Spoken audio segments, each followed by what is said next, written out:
each other. All right, let's settle down and get ready for today's lesson. So we'll start with the mahia and then we'll talk about what we're doing today. So mahia was looking at that revision from the previous lesson.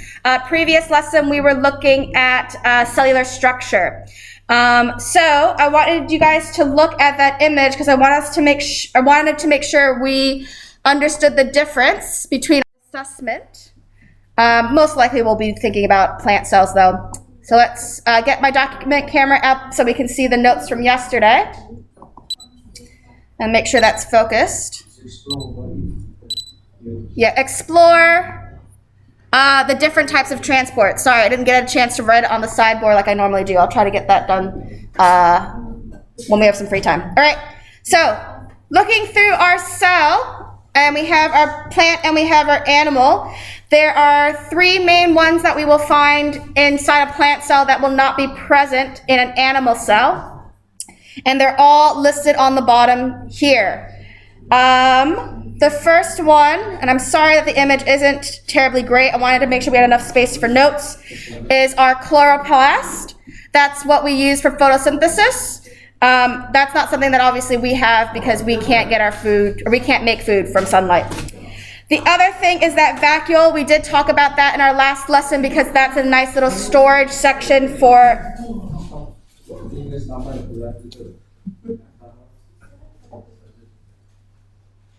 That's a nice little storage section for our water and our nutrients, especially for those plant cells that are using that time to make those sugars.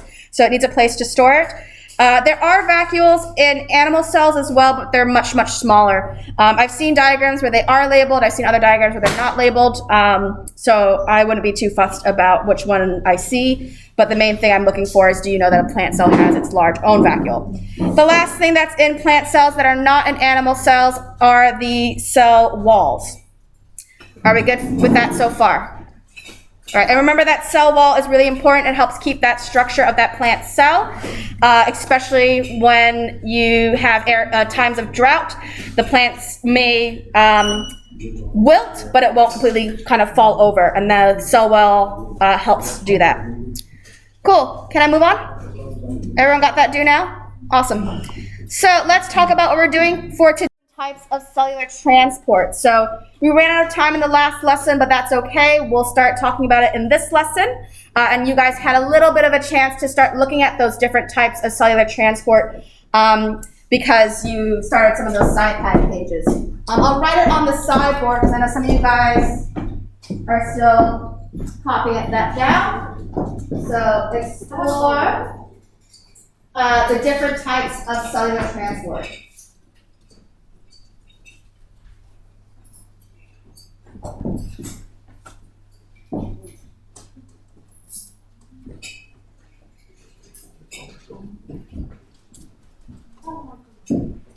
Cool. All right. So if anyone still needs it, it's on the sideboard. I'm gonna switch. Now. All right. So today's lesson plan. The first thing we're gonna do is I'm gonna show you guys a video from the Amoeba Sisters. All right. Just gonna wait. Right.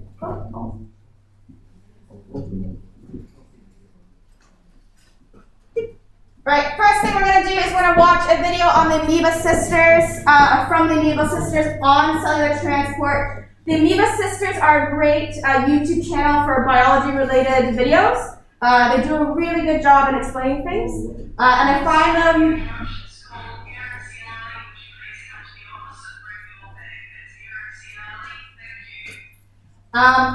The other nice thing about the Amoeba Sisters is that they aren't as overwhelming as Crash Course. So you guys might have seen Crash Course videos for science-related topics, and I find the guy talks really, really fast, and he goes into quite a lot of detail. Amoeba Sisters is a little bit better because of the animation, and it doesn't go as quickly. So I do suggest looking up the Amoeba Sisters for anything biology-related.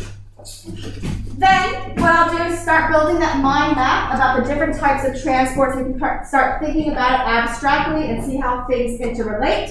I'll show you guys some more videos, and this time it'll be under the microscope, so you can see endocytosis and exocytosis. It's not part of this topic, but I think it's cool to see it, just because we are talking about it. Then you guys have a chance to do some SciPad work, and if we have time today, I'll start talking about osmosis, and tenacity, and then lastly we'll finish with multiple choice, again, if we have time. We'll see how we go. If we don't finish it, we will just continue it on in our next lesson. But I do want to start talking about some of the forms of cellular transport, because next week we will be doing a practical to start seeing that. All right.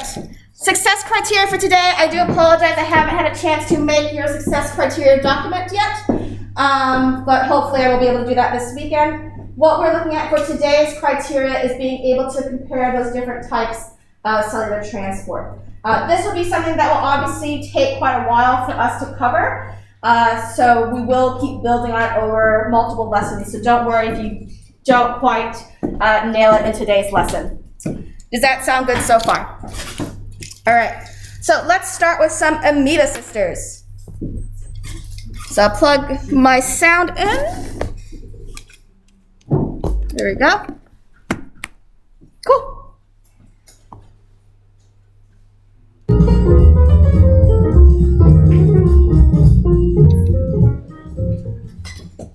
Have you ever wondered what it might be like to be inside a cell?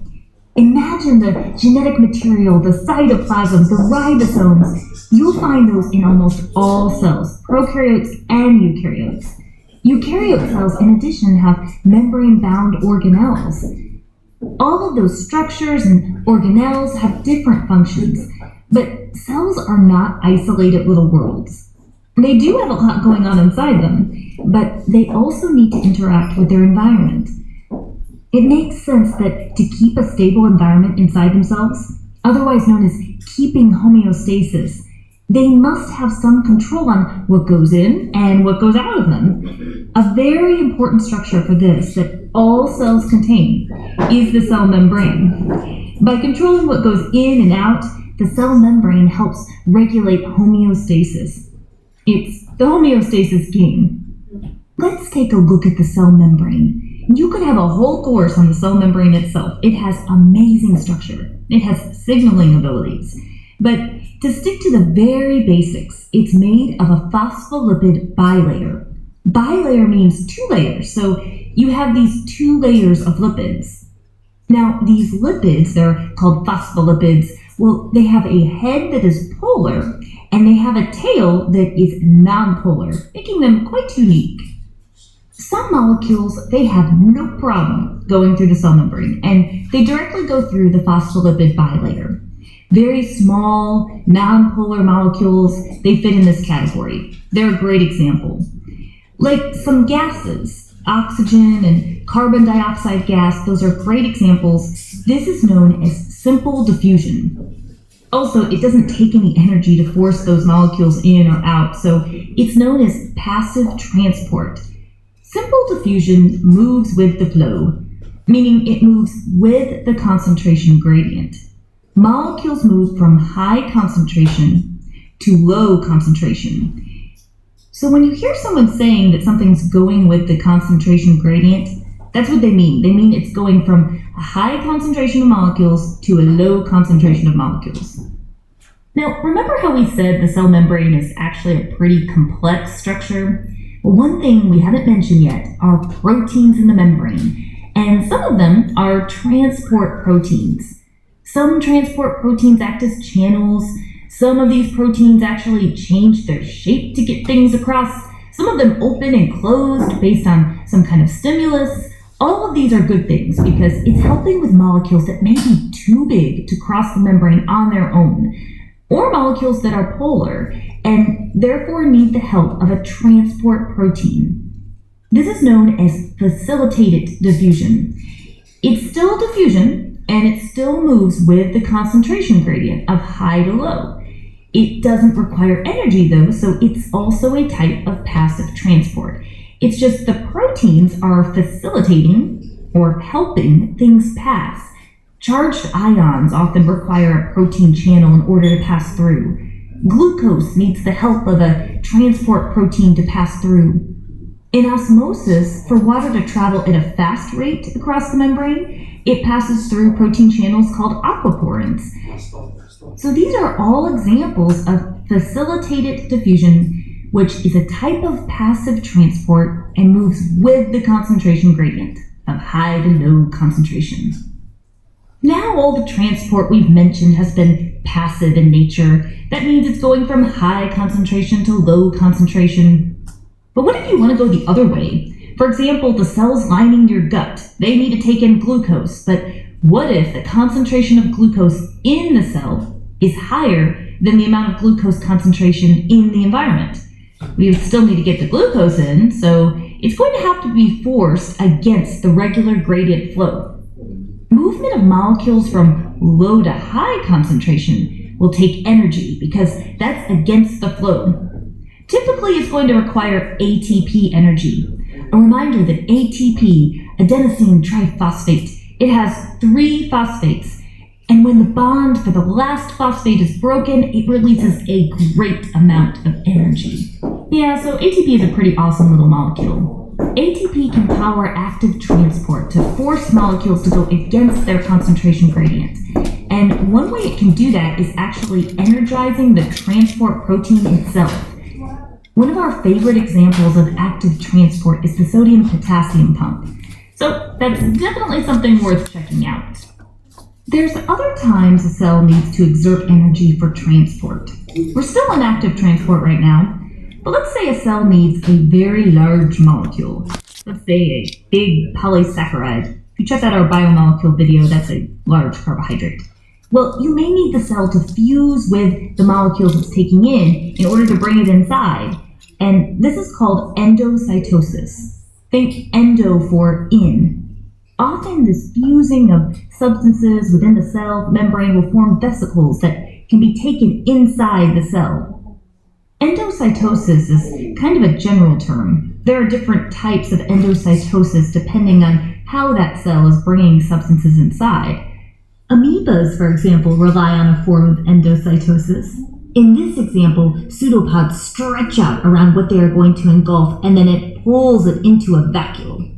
And there are other forms too, such as the fancy receptor-mediated endocytosis. This is where cells can be very, very, very picky on what's coming in because the incoming substances actually have to bind to receptors to even get in.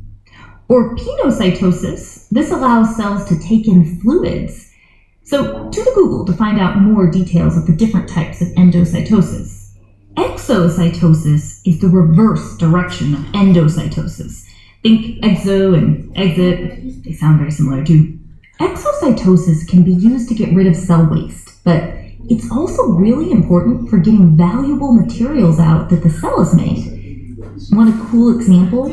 Well, think back to those polysaccharides. Did you know that large carbohydrates are also really important for making plant cell walls?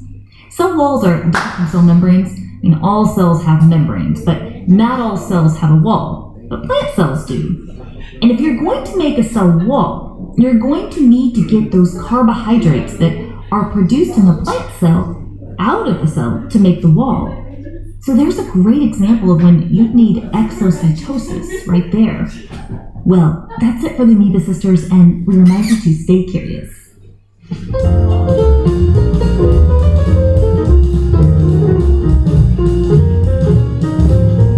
Cool, I'll just pause that. So I really like that video because I think it does a good job kind of visualizing the things that we need to think about when it comes to that transport.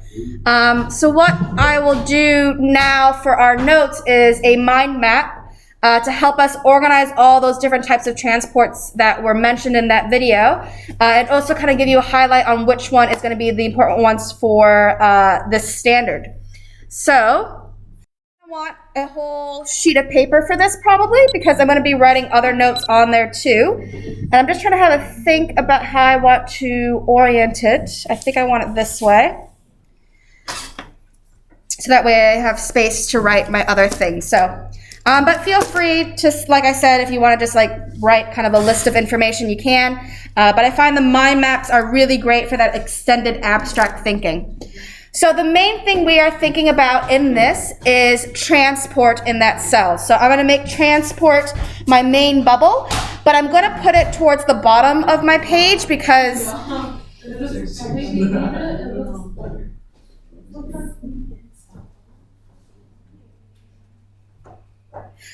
the reason why is because the main thing that we need to think about and talk about in our assessment is going to be specifically osmosis, and I want to give enough space to kind of write that into our mind map as well.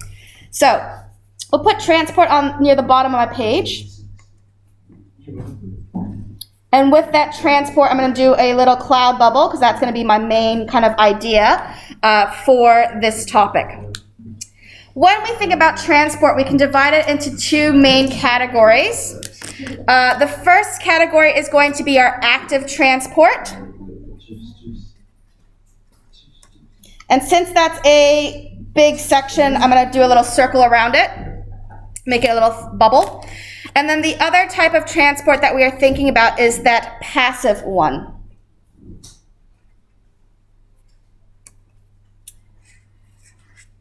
If I want to start thinking about definitions and what active and passive are referring to, passive is referring to the fact that we need no energy for that to occur, whereas active requires energy.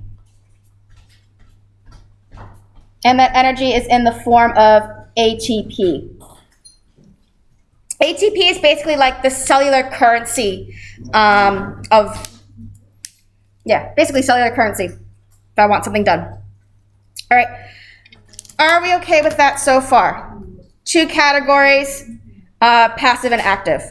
Now with that active transport, there's some things I want to think about as types of active transport. So with that active transport, you could have things that are going to be requiring protein channels and energy to move that channel to allow things to pump. So active could be protein channels.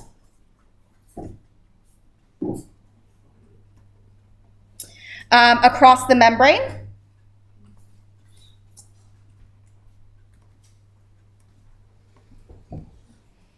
And we saw that in the video when they were talking about glutathione, not glutathione, glucose.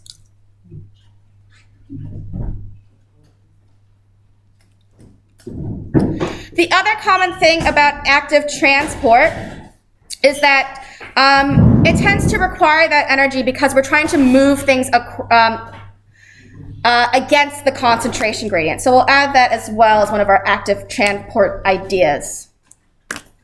Do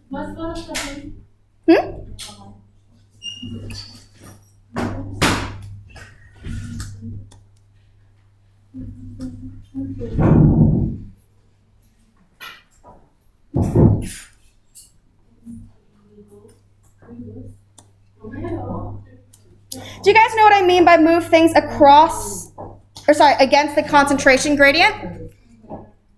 Or do you want me to explain that? Explain it? Okay. So say, for example, I have a barrier here, and I have all these little bits of sugar, and I only have a little bit of sugar on this side.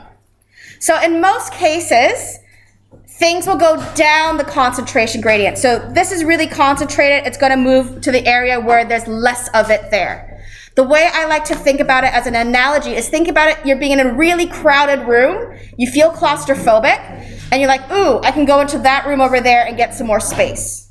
Does that make sense to you guys?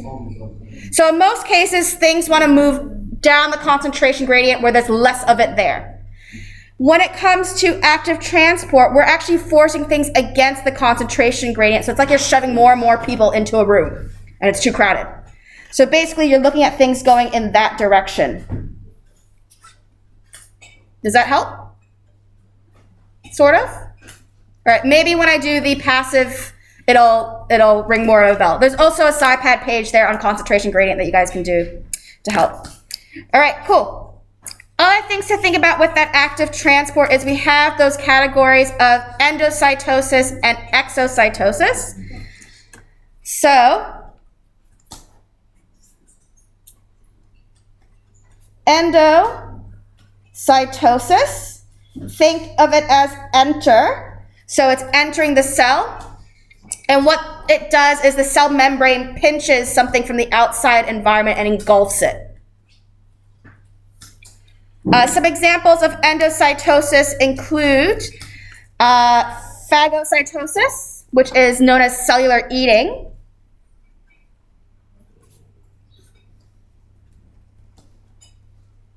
And another one is penocytosis, and that's the cellular kind of drinking. So instead of just kind of getting little bits of water.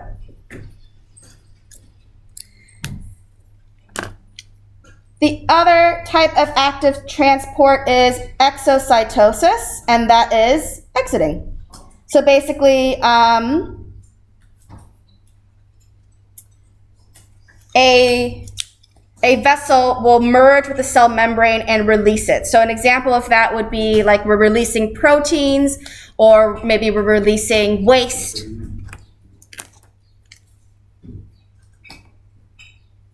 Release proteins, maybe hormones.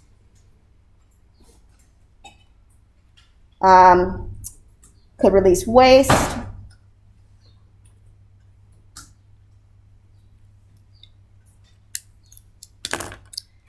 Now, for this assessment, what we are actually going to be focusing on is the passive form of transport.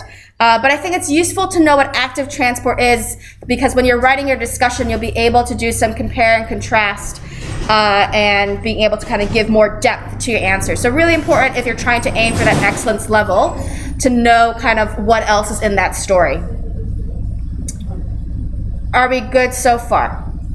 All right, can I keep going? All right. So, passive transport, like I said, requires no energy. The main reason why it doesn't require any energy for it to work is because it's just things going down the concentration gradient. And I think my computer might have froze. Let me restart that document camera.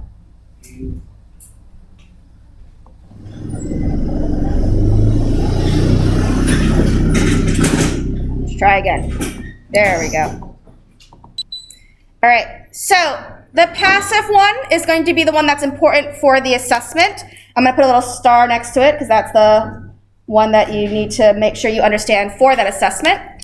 So the first thing about passive is that, like I said, it requires no energy. And the reason why it doesn't require energy is because things are going down the concentration gradient.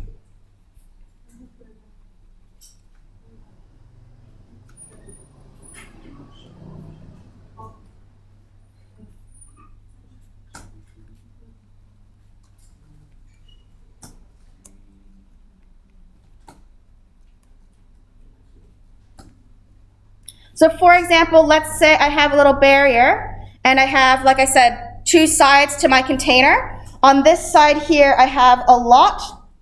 So we have a high concentration. And on this side over here, I have a low concentration.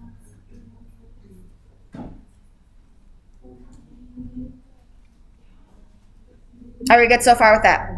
So what is going to happen is it's going to go from high concentration to low concentration, and it's going to go down that way. I don't need any energy to do that because it wants to go down the concentration gradient. It wants to go where there's less of it there. It's kind of like when you roll a ball down the hill. It happens automatically. The example that I have to think about is, in fact, let's light my candle. Ooh, I don't even know where my matches are, so maybe not. If I lit this candle, I would smell it first, and then who do you think will be the last people to maybe smell it in the classroom?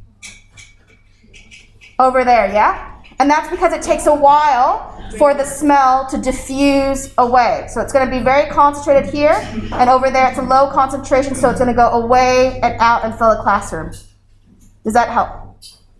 So that is what the passive one is for. Now sometimes I don't want that to happen. Sometimes I want to be a hoarder and I want to get as much sugar as possible. I need as many cupcakes as possible. So in that case, if I want to go against the concentration gradient, I need energy to force it to go in the other direction. Does that help make it a little more sense now? Now that you've seen it both ways. Okay, cool. So, those ones, when we're thinking about that, what else did I want to say about passive? So passive transport can just go across the membrane.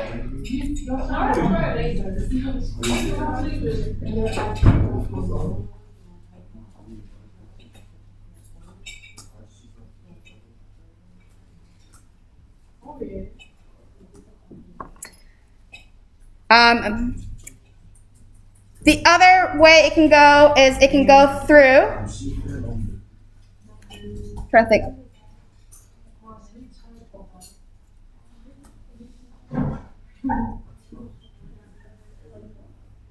It can also go through a protein. So that's the facilitated.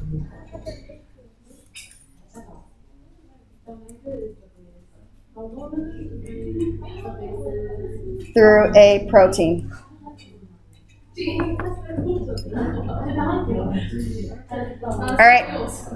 Are we okay with that so far? We're almost done with my notes and then we can move on.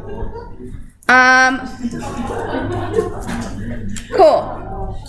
So this going down the concentration gradient is going to be an important idea for this topic because it's going to tie into diffusion.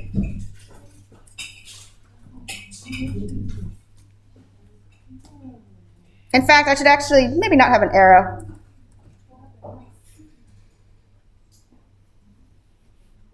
This idea is diffusion. Let's put the arrow back. And right, that is diffusion.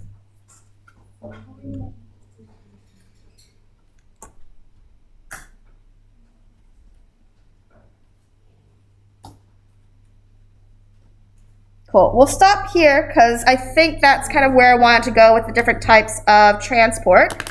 And then the reason why I've left this space here is because I want to then jump off of diffusion and talk about osmosis in either the later today in today's lesson or in our next lesson. So that's why I've kind of left that big chunk of space for just osmosis. Cool? All right, any questions so far? All right, are we good? Do you need me to leave this up on the board a bit longer? Yes? Okay. Is this good or do you want more space? More space. Do you want the other bottom stuff too? Yeah. Okay. I'll leave that up. I'll freeze the screen. I'm trying to get all of it in. There we go. All right, I'll freeze the screen and make sure you guys have a little more time to copy it down, and then we'll move on.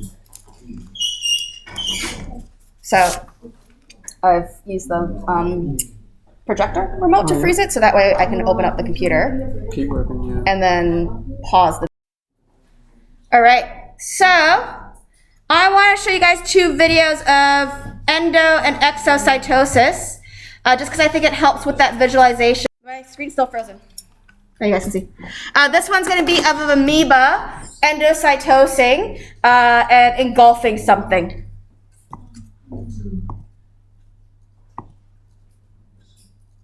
Here you go.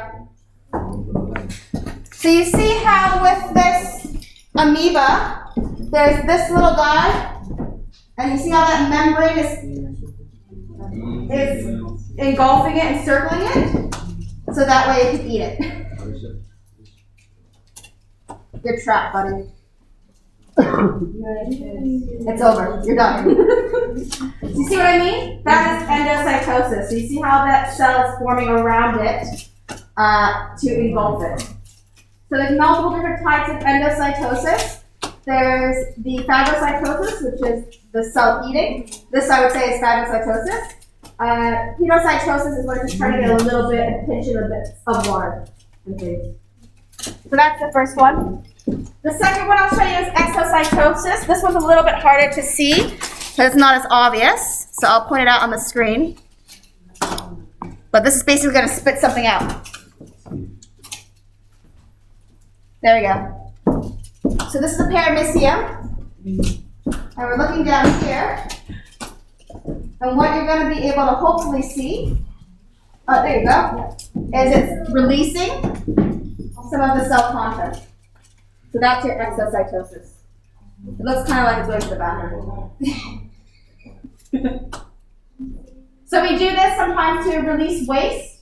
We also do this sometimes to be able to release protein or hormones, for example, like insulin. So our pancreas is making insulin inside those pancreatic cells, but we need the insulin throughout our whole body, and so it can exocytose it out. And excuse me? The reason why it needs to do it that way is because these molecules are too large to go through the membrane or to go through a transport of proteins. So this is the only way to get it out. All right, cool. So let's give you guys some time to process that information. So what I want you guys to do now is some SciPad work. There are 2 pages. Some of you guys started these pages the other day, so it gives you some more time to finish it up. I want you to do page 41, which is on the introduction to cellular transport process. And I also want you to do 43, which is on that concentration gradient. Let me know if you guys have it done so I can check it and give you guys feedback. I can also use that evidence for part of the backup grades, I guess is the way to describe it. And I'll be stickers for your all these parts as well. So get some work done. If you don't have your SciPad today, it is online.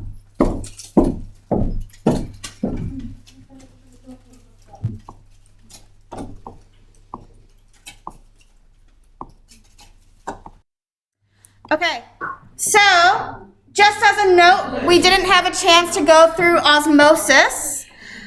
I want to hold off on this because I didn't want to overwhelm you guys. So I made the decision that I think you guys needed some more time to process.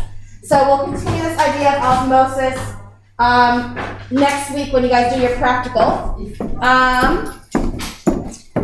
You can still go ahead and start working on those Mahi choices. This is on my Google site, and all the materials are on Google Classroom. So do make a note of that. But you guys mostly did the level 1 stuff in the Mahi choice. The only thing you haven't done yet is that osmosis, but that's okay, we'll cover that next week. All right, so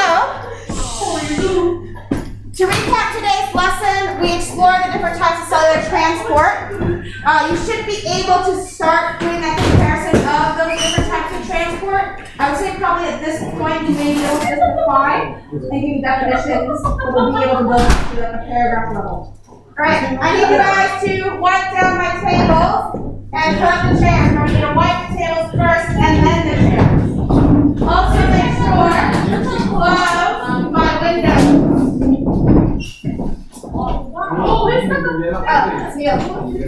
Wipe the table down. I'll take these guys in.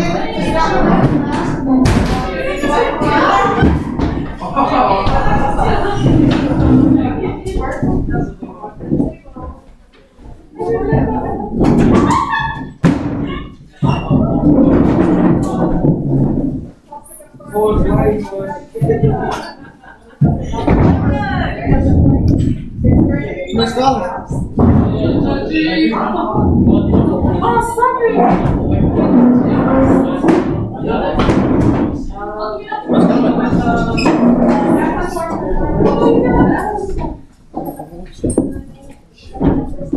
Alright, make sure those windows are closed. Bring white down the table. Go to the bell. I know people that are in my method class. Any more interrupt with your device?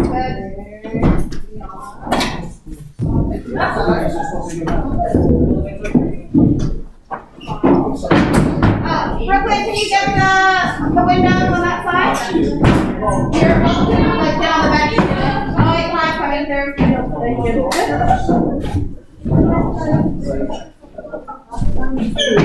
Great. Good work today, but could be better because I know some people didn't get the SciPad work done or were wandering around taking too many breaks. So you'll get some coffee beans, but not a full handful. More work done. Give each other on track. I